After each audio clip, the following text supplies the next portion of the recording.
एक बार मृत्यु के देवता ने अपने एक दूत को पृथ्वी पर भेजा। एक स्त्री मर गई थी, उसकी आत्मा को लाना था। आदेश पाकर देवदूत आया, लेकिन वहां जाकर वह बेहद चिंता में पड़ गया, क्योंकि तीन छोटी छोटी लड़कियां, वो भी जुड़वा, एक अभी भी उस मृत स्त्री के स्तन से लगी है। एक चीख रही है, पुकार रही है, एक रोते रोते सो गई। उसके आंसू उसकी आंखों के पास सूख गए हैं। कोई देखने वाला नहीं है।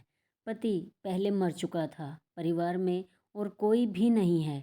इन तीन छोटी बच्चियों का क्या होगा? उस देवदूत को जब ये ख्याल आ गया तो वह बेहद दुखी मन से खाली हाथ वापस लौट गया और बिना उस स्त्री की आत्मा को लिए ही अपने धाम पहुंच गया। उसने जाकर अपने प्रधान देवता से कहा कि मैं न ला सका उस स्त्री की आत्मा, मुझे क्षमा करें। लेकिन आपको वर्तमान स्थिति का पता ही नहीं है। तीन जुड़वा मासूम बच्चियां हैं, छोटी छोटी, दूध पीती। एक अभी भी मृत माँ के स्तन से लगी है, एक रोते रोते सो गई है, दूसरी अभी चीख पुकार रही है।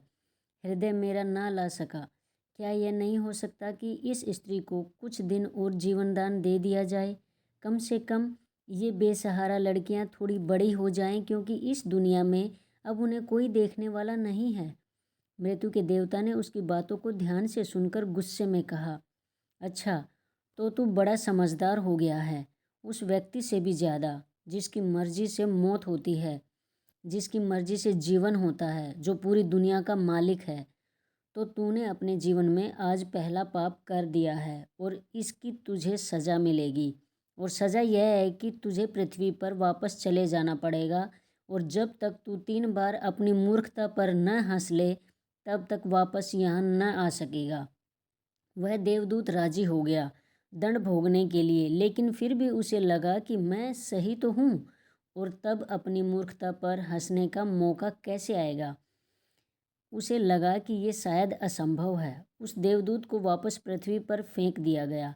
वहीं पास में ही, जहाँ देवदूत बेसुध पड़ा हुआ था, एक मोची की सदियों के दिन करीब आने के कारण कुछ रुपए लेकर अपने बच्चों के लिए गर्म कपड़े और कंबल खरीदने शहर जा रहा था। उसने राह के किनारे एक नंगे आदमी को ही पड़े हुए ठंड में ठिठुरते देखा। यह नंगा आदमी वही देवदूत है जो पृथ्वी पर फेंक दिया गया था। उस मोची को देवदूत की हालत देखकर दया आ गई, और उसने कुछ सोच विचार कर बजाय अपने बच्चों के लिए कपड़े खरीदने के, उस देवदूत के लिए कंबल और कपड़े खरीद लिए। देवदूत के पास न खाने के लिए कुछ था और न ही रहने का कोई ठिकाना। उस पर तरस खाकर मोची ने कहा कि तुम मेरे साथ मेरे घर चलो, और अगर तुम्हें देखकर मेरी पत्नी नाराज भी हो जाए तो बुरा मत मानना, क्योंकि बच्चों और परिवार के कपड़े खरीदने के पैसे मैंने तुम पर खर्च कर दिए। इसे जानकर पत्नी जरूर नाराज होगी, लेकिन फिर सब कुछ दिनों में ठीक हो जाएगा। उस देवदूत को अपने साथ लेकर मोची घर लौटा, लेकिन न तो मोची को देवदूत की सच्चाई का पता था और न ही उसकी पत्नी को। जैसे ही देवदूत को लेकर मोची घर में पहुंचा, उसकी पत्नी एकदम पागल हो गई, बहुत नाराज हुई, बहुत चीखी चिल्लाई।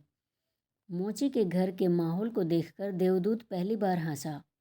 उसे हंसते देख अचरज में मोची ने कहा, हंसते क्यों हो भाई, बात क्या है? देवदूत ने गंभीरता से कहा, मैं जब 3 बार हंस लूँगा तब सब बता दूंगा, लेकिन फिलहाल मुझसे कुछ मत पूछो। दरअसल देवदूत पहली बार इसलिए हंसा क्योंकि उसने देखा कि इस मोची की पत्नी को पता ही नहीं है कि मोची एक देवदूत को अपने घर लाया है, जिसके आते ही घर में हजारों खुशियाँ अपने आप आ जाएंगी और उनके सारे गम दूर हो जाएंगे। लेकिन आदमी देख ही कितनी दूर तक सकता है। पत्नी तो इतना ही देख पा रही है कि उसने एक कंबल और बच्चों के कपड़े नहीं खरीदे। जो खो गया है वह देख पा रही है, जो मिला है उसका उसे अंदाजा ही नहीं है। घर में देवदूत आ गया है, जिसके आते ही हजारों खुशियों के द्वार खुल जाएंगे। इसलिए देवदूत हंसा। उसे महसूस हुई अपनी मूर्खता, क्योंकि मोची की पत्नी अपने भविष्य को नहीं देख पा रही है, जो उसके साथ होने वाला है बहुत जल्दी ही, क्योंकि वह देवदूत था। कुछ दिनों में ही उसने मोची के सब काम सीख लिए, और फिर उस देवदूत के बनाए जूते इतने प्रसिद्ध हो गए कि मोची कुछ महीनों के भीतर ही धनवान हो गया। साल होते होते तो उसकी ख्याति सारे प्रदेश में पहुंच गई कि उस जैसा जूते बनाने वाला कोई भी नहीं। क्योंकि वह जूते देवदूत बनाता था जो बेहद खूबसूरत हुआ करते थे। सम्राटों और राजाओं के जूते वहाँ बनने लगे। मोची के घर धन की बरसात होने लगी। एक दिन प्रदेश के सम्राट का एक आदमी मोची के घर आया और उसने उसे एक बेशकीमती चमड़े के टुकड़े को देते हुए कहा कि यह चमड़ा बहुत कीमती है, आसानी से कहीं नहीं मिलता। सम्राट के लिए अच्छे जूते बना दो, लेकिन कोई भूल चूक नहीं करना। जूते ठीक बिल्कुल बेहतरीन बनने हैं और ध्यान रखना जूते बनाने हैं, चप्पल नहीं, क्योंकि उस दौर संभवतः रूस में जब कोई आदमी मर जाता है तब उसे चप्पल पहनाकर मरघट तक ले जाता था। मोची ने भी सम्राट के आदमी की पूरी बात को समझकर देवदूत से कहा कि चप्पल मत बना देना, जूते बनाने हैं, स्पष्ट आज्ञा है और चमड़ा इतना ही है। लेकिन पता नहीं उस देवदूत के दिमाग में क्या आया कि उसने एक चप्पल ही बना दिए। बाद में जब मोची ने देखा कि चप्पल बने हैं तो वह क्रोध से आग बबूला हो गया। वह डंडा उठाकर उसको मारने के लिए तैयार हो गया कि तू हमारी फांसी लगवा देगा, और तुझे बार बार समझाकर कहा था कि चप्पल बनाने ही नहीं है, फिर चप्पल किस लिए। देवदूत फिर खिलखिलाकर हंसा। उसे देखकर मोची हैरान। तभी वह आदमी सम्राट के घर से दोबारा भागता हुआ आया। उसने कहा, जूते मत बनाना, चप्पल ही बनाना, क्योंकि सम्राट की अभी अभी मृत्यु हो गई है। भविष्य अज्ञात है, सिवाय ऊपर वाले के और किसी को ज्ञात नहीं, और नश्वर आदमी तो अतीत के आधार है। पहले जूते चाहिए थे, मर गया तो चप्पल चाहिए। उसके बाद तब वह मोची उस देवदूत के पैर पकड़कर माफ़ी मांगने लगा कि मुझे माफ़ कर दे, मैंने तुझे मारा। देवदूत ने कहा, कोई बात नहीं, मैं अपना दंड भोग रहा हूँ, इसमें तुम्हारी कोई गलती नहीं। लेकिन मोची ने देवदूत से उसके हंसी का कारण पूछा। उसने फिर कहा कि जब मैं 3 बार हंस लूँगा तब बताऊँगा। दरअसल वो देवदूत दोबारा हंसा, सिर्फ इसलिए कि भविष्य किसी को ज्ञात नहीं है।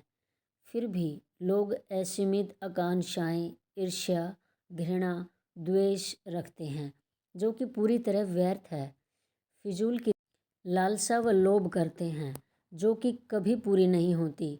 हम याचक की तरह मांगते हैं जो कभी नहीं मिलता, क्योंकि कुछ और ही मिलना तय है। हमसे बिना पूछे हमारी नियति घूम रही है और हम व्यर्थ ही बीच में शोरगुल मचाते हैं, चिंता करते हैं, परेशान होते हैं। चाहिए चप्पल और हम जूते बनवाते हैं। मरने का जब वक्त करीब आ रहा है, वर्तमान समय ही हमारा है, लेकिन हम भूत और भविष्य के बारे में दिन रात सोचकर बेमतलब की चिंता में मरे जा रहे हैं। कुछ दिनों बाद एक तीसरी घटना घटी कि एक दिन 3 लड़कियां उस मोची के यहाँ पहुंची। उन तीनों लड़कियों की शादी हो रही थी, इसलिए वे तीनों अपने लिए जूतों के ऑर्डर देने वहाँ गई थी। एक बुढ़िया महिला भी उनके साथ आई जो बहुत अमीर दिख रही थी। देवदूत उन्हें देखकर पहचान गया। ये वही 3 लड़कियां हैं जिनको वह उनके मृत माँ के पास छोड़ आया था और जिनकी वजह से वह दंड भोग रहा है। वे सब वर्तमान में बहुत स्वस्थ और सुंदर दिख रही हैं। उसने जानना चाहा कि क्या हुआ उनके साथ, यह बूढ़ी औरत कौन है। अब बूढ़ी औरत ने सब कुछ बताना शुरू किया। उसने कहा कि ये तीनों बच्चियां मेरी नहीं हैं। इनके जन्म के दौरान भूख और अभाव के कारण माँ के शरीर में दूध नहीं था और ये 3 बच्चियां जुड़वा। इनकी माँ इन्हें दूध पिलाते पिलाते ही मर गई। जब मैंने इन्हें देखा तो मुझे इन अनाथ बच्चियों पर दया आ गई। मेरे कोई बच्चे नहीं थे, इसलिए मैंने इन तीनों बच्चियों को गोद ले लिया। बूढ़ी महिला ने अपनी बात को आगे बढ़ाई और कहा कि अगर आज भगवान की कृपा से इनकी माँ जिंदा रहती तो भी शायद ये तीनों बच्चियाँ गरीबी, भूख, दीनता और दरिद्रता में बड़ी होती। माँ दुर्भाग्यवश भले ही मर गई हो, फिर भी ये तीनों बच्चियाँ बहुत बड़े धन वैभव व संपदा में पली और अब मेरे बाद सारी संपदा की ये ही तीन मालकिन हैं। फिलहाल इन तीनों का एक सम्राट के परिवार में विवाह हो रहा है। देवदूत फिर तीसरी बार हंसा और विस्तार से मोची को उसने पूरी घटना बताई। उसने कहा, भूल मेरी थी, नियति बड़ी है और हम उतना ही देख पाते हैं जितनी समझ है, लेकिन जो कभी नहीं देख पाते बहुत वृहद विस्तार है। मैं अपनी मूर्खता पर 3 बार हंस लिया हूँ। अब मेरा दंड पूरा हो गया और अब वापस जा रहा हूँ। उसके बाद देवदूत को अपनी गलती का एहसास हुआ और वह वापस अपने धाम लौट गया।